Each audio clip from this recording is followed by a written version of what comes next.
বছর ঈদ উল ফিতরে মুক্তি পায় মেহেদী হাসান হৃদয় পরিচালিত সিনেমা বরবাদ। বিগ বাজেট ও ব্যতিক্রম ধাঁচের গল্পে নির্মিত এই সিনেমা দিয়ে শুরুতেই বাজিমাত করে দেন তিনি।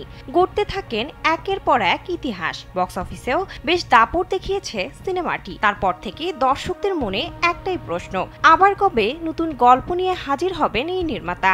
সেই অপেক্ষার অবসান ঘটিয়ে দর্শক ভালোবাসার কথা মাথায় রেখে আরও একটি নতুন প্রজেক্টে হাত দিয়েছেন হৃদয়।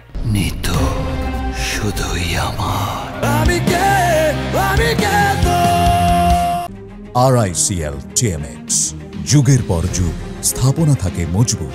জানা গেছে সিনেমার নাম রাখা হয়েছে রাক্ষস। বরবাদের মতো এই সিনেমাতেও দেখা যাবে ধুমধাম অ্যাকশন, ক্রাইম ও রোমান্স। সিনেমাটির গল্প সম্পর্কে আগেই কিছু বলতে চান না নির্মাতা।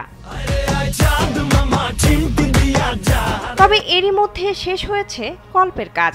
এবছরের নভেম্বরে হবে সিনেমাটির শুটিং। সে অনুযায়ী চলছে প্রস্তুতিও।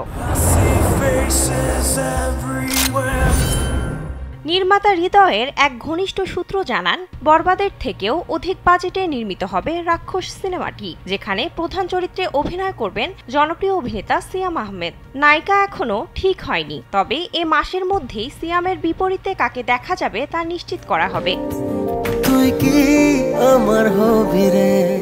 হৃদয় পরিচালিত বরবাদ সিনেমায় প্রধান চরিত্রে অভিনয় করেন ঢালিউড সুপারস্টার শাকিব খান। তার বিপরীতে দেখা যায় কলকাতার নায়িকা ইথিকা পালকে।